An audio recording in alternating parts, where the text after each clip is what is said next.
We'll attend the kickoff for the NEA Big Read 2021. We'll learn about a new Irving tech company, Falcon Events, and we'll meet the artists featured in this year's Black History Month exhibit. All this and more coming up About Town.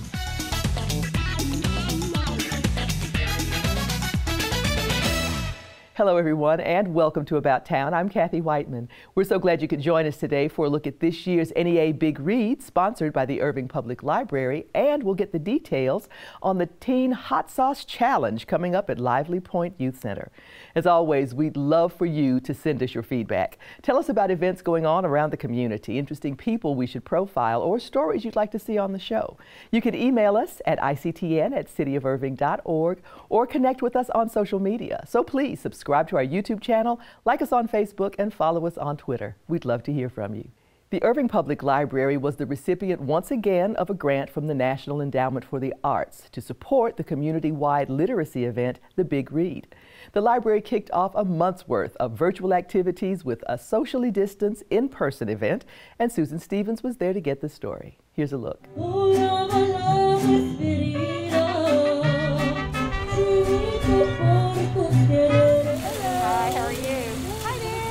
Today we are kicking off our NEA Big Read, which is a program of the National Endowment for the Arts in partnership with Arts Midwest. We are doing a drive-through fiesta where anyone from the community can come and pick up a box with a free copy of the book and program materials, some art projects, and then enjoy some mariachi music while they're here. And we are reading, as a community, a book of poetry called A Small Story About the Sky by Alberto Rios. We try to really find books that will fit our community. And since this book covers, family, traditions, immigration, it's by the first Arizona State Laureate about Alberto Rios, and he talks about the Southwest. And we just thought it would be a great book that our community would really relate to. We're going to have some great programs that are based around it. So we're going to have, poetry slams, kind of introducing people to how they can learn how to write poetry and then perform that poetry. We're going to have some programs about the Southwest, like how to garden with less water, or a terrarium workshops. So it's a little bit of everything that I'm hoping somebody gets something out of it. I'm really excited about the mariachi bands. We have 2 local schools performing. We have the Grand Prairie Fine Arts School, and we are having Travis Middle School, which is a middle school here in Irving, performing their mariachi music. The reasoning behind reading a book together is to bring the community together. We have so many shared experiences, but especially in today's time, during the pandemic, we feel more and more disconnected from each other. So when the community comes together and reads the same book and feels similar emotions, similar connections, and then they come to some of our virtual programming, they can start to feel that interconnectedness that we love to see in our community. Oh, I love Big Read. I love books. I'm a librarian, but I love being able to focus programs around a specific book and the themes that book explores. And I love Alberto Rios' poetry. It's beautiful. It's really accessible poetry, so even if you're not a fan of poetry, I think you're going to really enjoy it. I love the library. I appreciate that. Thank you so much. A lot of people feel that poetry is not for me. Poetry is for someone with an English degree. But I feel that poetry is universal. And the more that you experience poetry, the more that you experience the world in different ways. So I'm hoping that this can really help open up the eyes of our community and help us learn to see the world in a different light. The kickoff event was just the start of a series of creative ways to keep the community involved in reading. Corrine Barberina joins me now to recap this year's event and to tell us about one more great opportunity to get involved. Corrine, thank you so much. It's great to see you. Thank you, Kathy. It's wonderful to be here. Great to see you, too. So, as you know, because we've talked about this a lot, over the years, the Big Read has been one of my favorite events, and Irving has been able to bring so many wonderful authors to town. Well, this time you've had to do it virtually, obviously, but I'd love to know a little bit more about this year's author and which book you selected. Absolutely. We chose a small but powerful book of poetry by Alberto Rios. And the book is called A Small Story About the Sky. As you can see, it's fairly a slim volume, but it's packed with a lot of information for our community.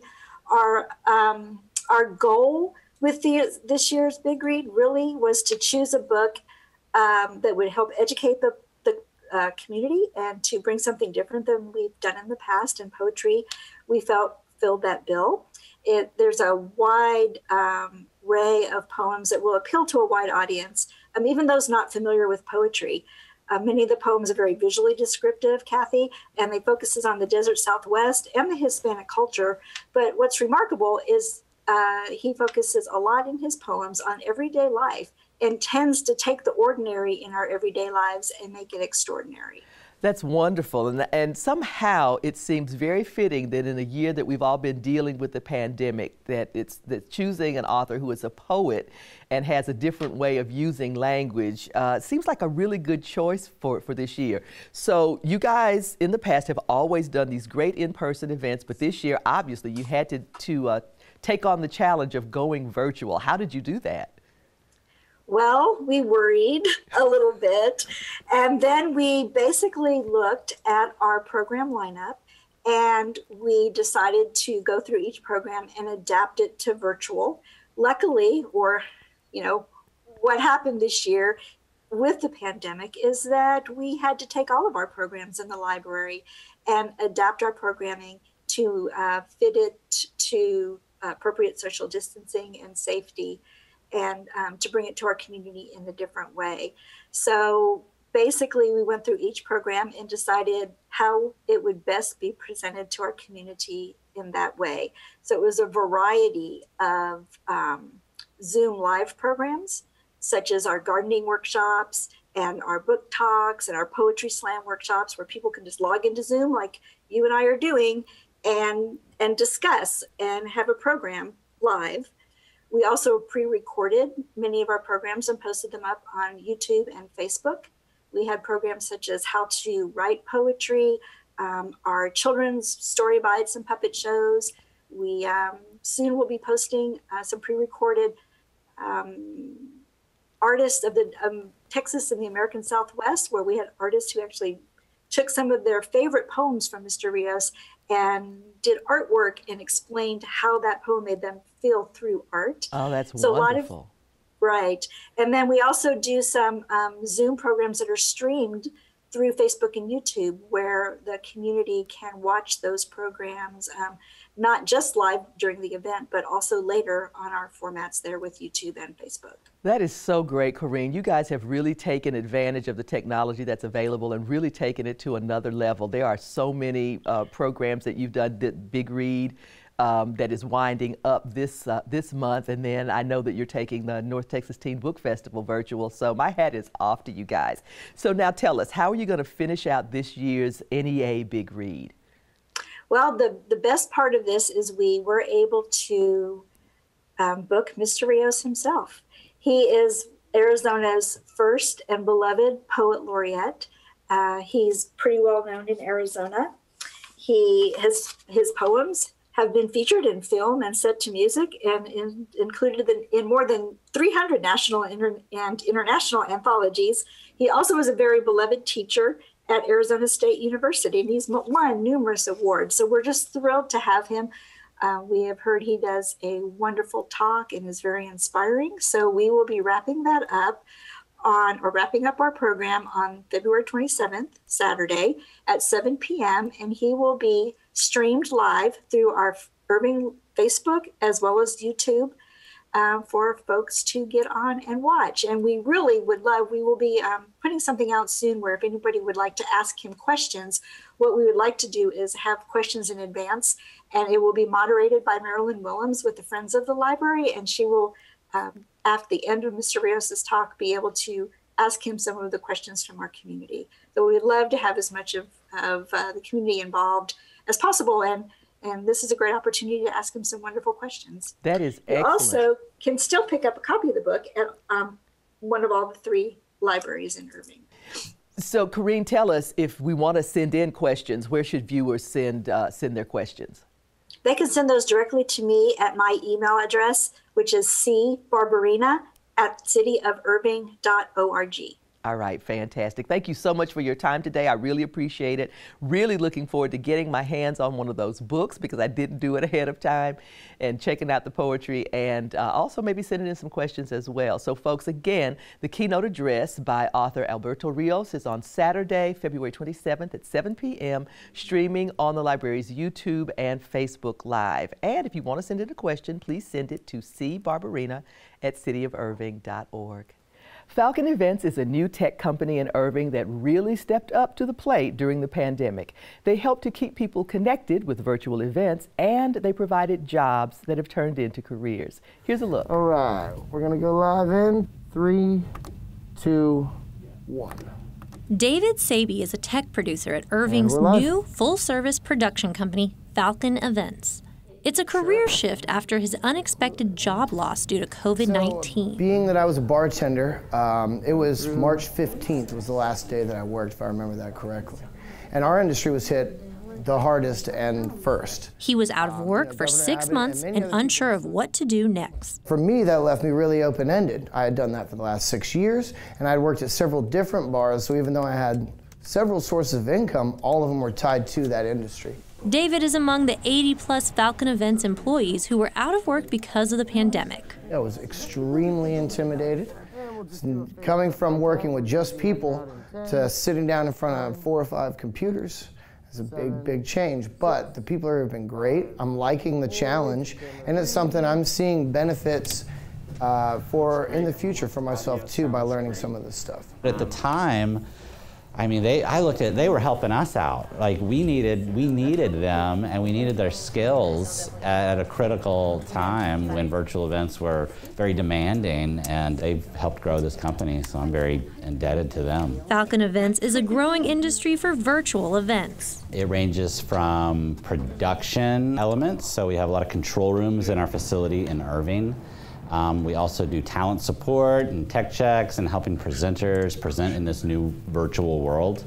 And we also do a lot of web development, platform build-outs, configuration, graphic design to create like a virtual event presence online. Our job is to get all these people together onto a conference and put it into a production value show to where our attendees sitting on the other side feels like they're watching the conference from home, and there's no different change whatsoever. So we really just kind of switch between those live feeds on Zoom cameras to some pre-recorded content and putting it all together to build it so it looks like I said, a production value. The company chose to make a home in Irving in late 2019. We liked the central locality of Irving, dealing with a lot of corporate clients and whatnot, also being right by the airport. We have people flying in to help us produce global virtual events, so it was just a good position strategically. The employees of Falcon Events are grateful to the production company and encourage those who are out of work to explore new and different career opportunities.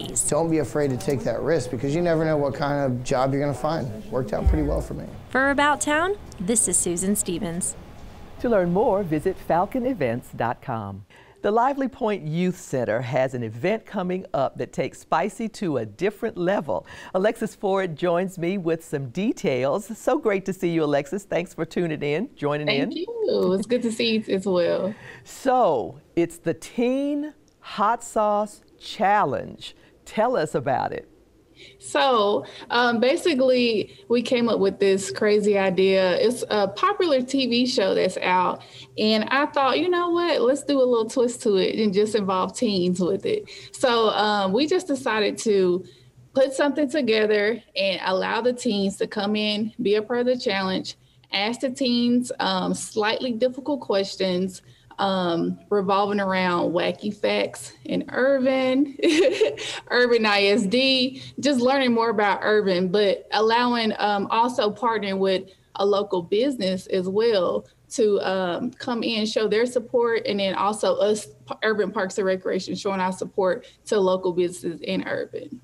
I absolutely love this idea because it combines community spirit and a little bit of community news and information. Right. And teens who want to be involved in this will probably have a great time doing it. So how can someone who says, I'm up to this hot sauce challenge, how can they get involved with you? So if they want to be involved, all they have to do is send a 30-second video to lively@cityofirving.org, and a 30-second video just showing us or telling us why we should select you as a participant.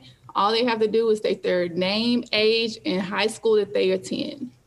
That's a great idea. So you mentioned that you have a sponsor. You're working actually with a business in the community to do this. Can you tell us about that? So the business that we're working with is Melinda's. So they are a hot sauce company based in Irving that just really went up. And so when I talked to them about the event, they were super stoked to do it, and we were super excited to partner with them. So we came together and we just kind of made some magic happen, and we just went off from there. Okay, so that it's making a lot of sense to me now. So the kids, forgive me, the teens. The teens will have an opportunity to taste this hot sauce, and then you're going to ask them the question while they're dealing with the hot sauce? So basically the teens will be eating wings. We'll have Melinda's hot sauces covered. So they have a pepper challenge box that we're going to be involving inside of the actual challenge. So if they can last all rounds and answer all questions correctly, then there will be prizes at the end. So yes, I can hear the minds working now that will definitely want to get involved with this and have an opportunity to see it too. So teens should, if they want to be involved, they should email you at lively@cityofirving.org with the 30-second video of why they should be the one you choose. Yes. Great idea. And you are going to then, after this is done, I'll combine it and we'll get a chance to see it as well. Yes, so we are going to put it all together and create some magic for you guys. It's a great way to kind of get Snowmageddon out of our heads and get hot sauce on our brains. I like that a lot. Thank you so much, Alexis. It sounds like such a fun idea. Can't wait to see who you get involved with it. Teens, again, to get involved, you'll want to go to, send an email to lively@cityofirving.org. And folks, if you want to know more information about the event as everything proceeds, go to cityofirving.org and navigate to the Parks and Recreation page. Take a look at Lively Point. The Irving Black Arts Council's 2021 Black History Month art exhibit is Artistry and Inspiration. Susan caught up with the artists to learn more about their work. Here are some highlights. The Irving Art Center celebrates their newest exhibit, Artistry and Inspiration, with the annual Meet the Artist reception presented by the Irving Black Arts Council. I really feel like I'm amongst great artists, and I just appreciate being seen. It is an opportunity I would have never passed up. In respect to COVID guidelines, the event allowed groups of 25 people in 30-minute increments, allowing guests and artists a safe space to roam the gallery. And it's super exciting to see this beautiful space featuring all these different artists and all of the beautiful work that they have to showcase. The work of 8 artists were on display at this year's exhibit, each one offering a different story behind their pieces. I have quite a few pieces from different parts of my work. I'm a photographer, and I'm featuring works from my series entitled I Am Woman, which is a celebration of the female essence. This piece is entitled Grandma's Hands, and so the poetry that accompanies this piece is not necessarily to tell you what the piece is about, because the photograph stands on its own, but the poetry is a different expression of all of the things these hands did to move our legacy forward.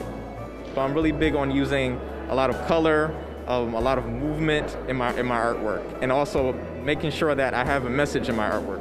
One day I was working outside during the summer, and I witnessed a butterfly flying by me, and it landed on top of a flower, and it reminded me of being with the love of your life. And so I put the butterflies in human form and the flowers in human form. And the message behind the artwork is like a butterfly who sucks the nectar from a flower. We connect. I am an abstract artist. I have 6 pieces here today. This is really an homage to my mom, because she taught us, to be you know, girly and put your pearls on and, you know, fix your hair up and just go about your life and be beautiful, and beautiful not only in the way you look, but in your deeds. And so that's why I have pearls on this particular painting, because it's about wisdom. I can describe my art as mixed media, very layered, very three-dimensional. This piece is called Fragmented, and it represents the brokenness of a woman that we've been through, the different layers. So that's why her face is pretty distorted.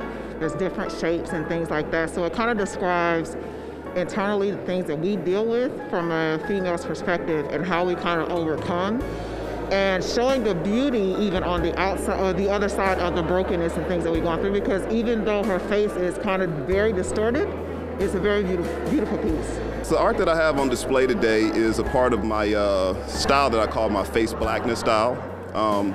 It's a style that was created out of basically a sense of wanting to highlight some of the challenges that Black people have experienced as a part of racial, you know, segregation, Jim Crow South, and those various things. I tried to choose people that were innovators, trailblazers, or people that had made major strides, highlighting the African American achievement. The art that I have here today has to do with women and women's issues, and this piece is called For Women by Nina Simone, based off her song, and it basically is my interpretation of the narrative of that song. And you start off with this piece. The black represents her black skin. The red represents the blood from those whiplashes on her back. Sharing their stories behind these works of art is impactful to both the community and the artists.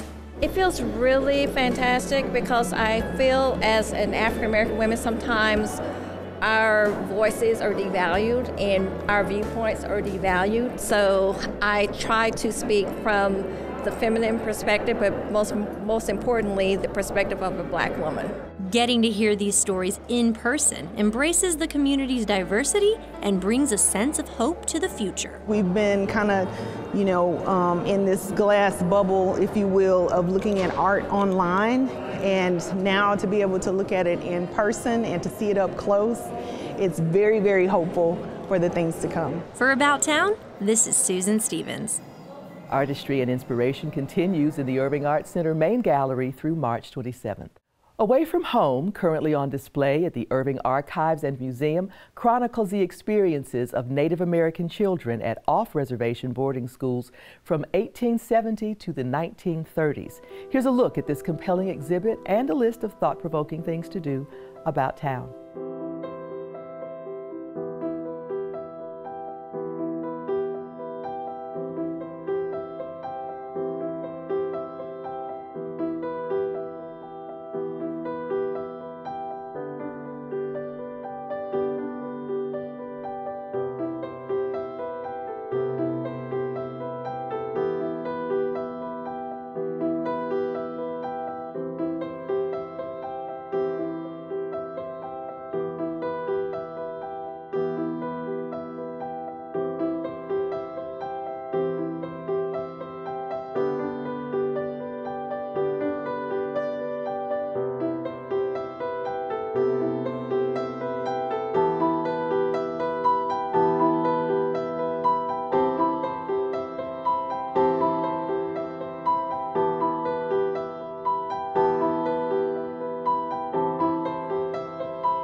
Here are a few events you'll want on your calendar this week in our happenings about town.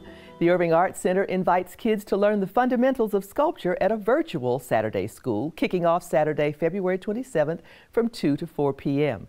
Classes continue via Zoom through April 3rd.